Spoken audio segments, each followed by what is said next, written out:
Hello everyone, welcome back to my channel. मेरा नाम है रागनी सिंह और आज हम लोग पढ़ेंगे व्याकरण में संज्ञा के बारे में। उसके पहले हम पढ़ते हैं व्याकरण। व्याकरण को हम शब्दानुशासन भी कहते हैं। भाषा के जितने भी नियम हैं उसको हम व्याकरण के माध्यम से ही समझ सकते हैं और प्रत्येक भाषा का अपना एक व्याकरण होता है जिसका अनुसरण भाषा को करना पड़ता है। इसलिए भाषा पर व्याकरण का कोई भी अंकुश नहीं होता है। व्याकरण के अंतर्गत ही हम संज्ञा को पढ़ते हैं। व्याकरण के अंतर्गत आता है संज्ञा, सर्वनाम, विशेषण, क्रिया विशेषण और अव्यय। तो आज हम लोग पढ़ेंगे सिर्फ संज्ञा के बारे में।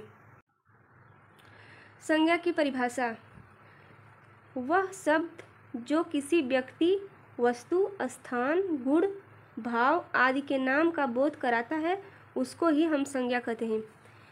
यानी कि ब्रह्मांड में जितनी भी वस्तुएं दिखती है उसको हम संज्ञा कह सकते हैं। यानी कि जो जो दिखता है उसका कोई ना कोई नाम होता है, इसी को ही हम संज्ञा कहते हैं। दूसरे शब्दों में हम इसको कहते हैं नाम की उसकी किसी के नाम की उसकी संज्ञा तथा इस नाम से ही उसे पहचाना जाता है। संज्ञा न हो तो पहचान अधूरी है और भाषा का प्रयोग भी बिना संज्ञा के संभव नहीं हो सकता है।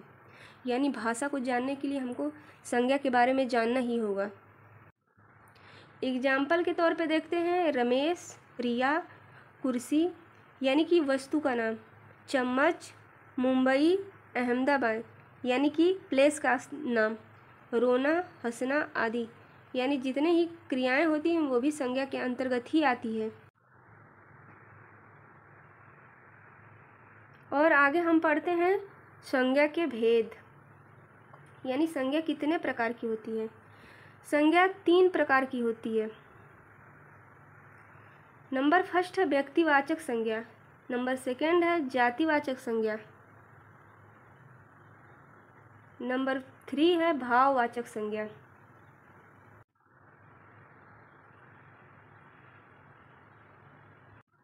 उसके बाद हम बात करते हैं व्यक्तिवाचक संज्ञा के बारे में, यानी कि ये व्यक्तिवाचक संज्ञा होती क्या है। तो केवल एक विशेष व्यक्ति, प्राणी, वस्तु अथवा स्थान की जानकारी देने के लिए जिस नाम का प्रयोग होता है उसे हम व्यक्तिवाचक संज्ञा कहते हैं। मतलब कि कहा जाता है कि केवल एक विशेष, यानी उसके अलावा वह न हो, सिर्फ एक ही इंसान हो जिसका नाम व्यक्ति, प्राणी, वस्तु यानी कि जैसे कि सीता, यमुना, आगरा, ये एक लड़की का नाम है जो व्यक्तिवाचक संज्ञा के नाम पे। जैसे इसी में बात की जाए लड़की जो वो व्यक्तिवाचक संज्ञा नहीं होती है, वो जातिवाचक संज्ञा होती है। यहाँ पर देखते हैं जैसे सुभाष चंद्र बोस, यानी ये महान आदमी हैं। जैसे कि नरेंद्र मोदी जी, जैसे कि चम्मच,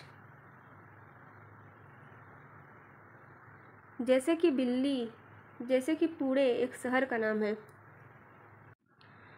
फिर उसके बाद आता है जातिवाचक संज्ञा। जातिवाचक संज्ञा जातिवाचक संज्ञा वह संज्ञा होती है जिस संज्ञा शब्द से उसकी संपूर्ण जाति का बोध होता है, उसे जातिवाचक संज्ञा कहते हैं। यानी कि इसमें व्यक्ति की जाति के बारे में बोध होता है। जैसे पुस्तकें, यानी कि अगर ये पुस्तक के बारे में बात की जाए, अगर यही होती प्रेमचंद्र की कामायनी जो है व्यक्तिवाचक संज्ञा में आ जाएगी। यानी अगर सिर्फ किताब कही जाएगी तो वो जातिवाचक है, अगर उसी का कोई नाम रख दिया जाएगा तो वो व्यक्तिवाचक संज्ञा है। जैसे कि बच्चों में बहुत सारे बच्चे, अब जब इसी का एक नाम रख दिया जाता है तो उसे हम व्यक्तिवाचक कहते हैं, और अगर नाम नहीं होता है तो हम जातिवाचक संज्ञा के नाम से जानते हैं। जैसे अगर इसी लड़की का नाम हो गया रीना जो लड़की है ये व्यक्तिवाचक, यानी कि ये विशेष हो गई है। और यहीं पे एक लड़की है जिसका कोई नाम नहीं है, वो जातिवाचक है। आगे बात करते हैं कि भाववाचक संज्ञा। भाववाचक संज्ञा क्या होती है? जिस संज्ञा शब्द से पदार्थ की अवस्था, गुण, दोष, धर्म आदि का बोध होता है उसे भाववाचक संज्ञा कहते हैं। इसका उदाहरण देखते हैं, जैसे हंसना,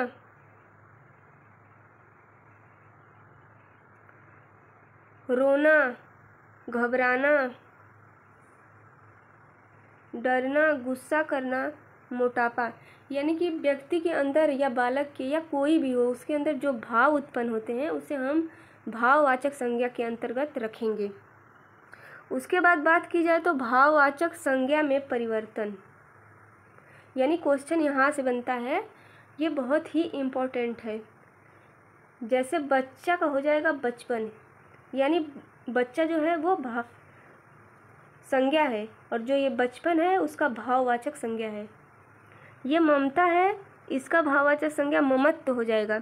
एक बूढ़े आदमी का जब बुढ़ापा आता है तो वह भाव में बदलता है, इसी को हम भाववाचक संज्ञा कहते हैं। इसके बाद हम देखते हैं कुछ इम्पोर्टेंट क्वेश्चन। ऐसे ही हमारे एग्जाम में क्वेश्चन आते हैं। और यहाँ पे बात की जाए तो जातिवाचक संज्ञा से भाववाचक संज्ञा, यानी एक होता है पुरुष, उसका हम बनाएंगे भाववाचक संज्ञा तो हो जाएगा पुरुषत्व। और आगे भी बात की जाए तो नारी, नारी का भाववाचक हो जाएगा नारीत्व।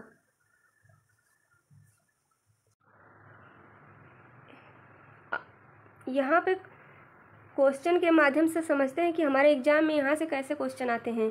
तो फर्स्ट क्वेश्चन है जातिवाचक संज्ञा का उदाहरण, यानी जातिवाचक संज्ञा यहाँ पर पूछ रहा है। तो राम, मोहन, रहीम, जामुन, यानी कि राम एक व्यक्तिवाचक संज्ञा है, मोहन भी व्यक्तिवाचक है, रहीम, तो ऑप्शन डी हमारा बनता है जातिवाचक संज्ञा। नंबर सेकंड की बात की जाए तो कोमलता में संज्ञा पूछा है। कोमलता में संज्ञा यानी कि ये भाव उत्पन्न हो रहा है, ये जो है दिखता नहीं है, ये सिर्फ महसूस किया जाता है, तो इसका आंसर है भाववाचक संज्ञा। नंबर थर्ड की बात की जाए तो निम्न में से कौन सा व्यक्ति जातिवाचक नहीं है, यानी इसमें पूछा है जो जातिवाचक नहीं है। तो गाय, पर्वत, पंखा, हिमालय। हिमालय जो है वो जातिवाचक नहीं है, क्योंकि बहुत सारे पर्वत हैं उसमें हिमालय का नाम है, तो इसलिए यह जातिवाचक संज्ञा के अंतर्गत नहीं आएगा, ये व्यक्तिवाचक संज्ञा के अंतर्गत आएगा। नंबर फोर्थ बात की जाए तो गुलाब अच्छा लड़का है, इसमें संज्ञा बताना है, तो इसमें व्यक्तिवाचक, यहाँ पे क्वेश्चन में गलती दी गई है, यानी कि इस पे अंडरलाइन कर दीजिए गुलाब। गुलाब यानी एक लड़के का नाम गुलाब है, इसीलिए इसको व्यक्तिवाचक संज्ञा के अंतर्गत रखा जाएगा। नंबर फिफ्थ क्वेश्चन की बात की जाए तो गुलाब फूलों में श्रेष्ठ है, इस पे संज्ञा बताना है। इसमें संज्ञा है जातिवाचक संज्ञा, यानी गुलाब है जो फूलों में श्रेष्ठ है, यानी बहुत सारे गुलाब है, फूल है उसमें एक गुलाब है, इसीलिए उसकी जाति है। नंबर सिक्स क्वेश्चन की बात की जाए, सुरेश ने कहा मनोज अब बूढ़ा हो चुका है, वाक्य में भाववाचक संज्ञा। तो यहाँ पर ये पता चलता है कि सुरेश और मनोज दोनों व्यक्तिवाचक संज्ञा है, तो हमारा बचता है बूढ़ा। बुढ़ापे को सिर्फ फील किया जा सकता है, महसूस किया जा सकता है, तो इसलिए यह है भाववाचक संज्ञा। नंबर 7 क्वेश्चन की बात की जाए तो पहाड़ों के नाम किस संज्ञा के अंतर्गत आएंगे। पहाड़ों के नाम यानी व्यक्तिवाचक संज्ञा की, यानी बहुत सारे पहाड़ रहेंगे उसमें उसके नाम पूछे जाएंगे अलग अलग करके, जैसे हिमालय, अरावली और कंचनजंगा, ये सब हैं जो व्यक्तिवाचक संज्ञा के अंतर्गत आएंगे। नंबर 8 बात की जाए तो आजकल शहर में रावण पैदा हो रहे हैं, रेखांकित संज्ञा का आंसर बताना है। इसमें रावण क्या है, तो रावण जो है ये जातिवाचक है। रावण मतलब उस रावण की बात नहीं की जा रही यहाँ पे उस रावण जैसे, यानी घर घर में रावण जैसे लोग हैं उसकी बात की जा रही है, इसलिए ये जातिवाचक है। अगर रावण की बात की जाए तो जो रामायण में रावण है तो वो व्यक्तिवाचक संज्ञा के अंतर्गत आएगा। नंबर 9 क्वेश्चन की बात की जाए तो दुखी में कौन सी संज्ञा है। दुखी होना यानी भाव प्रकट करना, ये जातिवाचक संज्ञा के अंतर्गत आएगा।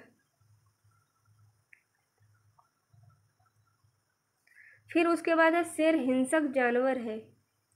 शेर जो है हिंसक जानवर है। रेखांकित शब्द की संज्ञा, यानी शेर जो है, ये शेर है जातिवाचक संज्ञा की, यानी शेर, बहुत सारे शेर होते हैं, उसका कोई एक नाम नहीं होता है। तो यहाँ पे सारे क्वेश्चन का एंड होता है। अगर आप मेरे चैनल पे नए हैं, चैनल को सब्सक्राइब करें, लाइक करें, शेयर करें। और अगली वीडियो सर्वनाम की इसके बाद आएगी। Thank you so much.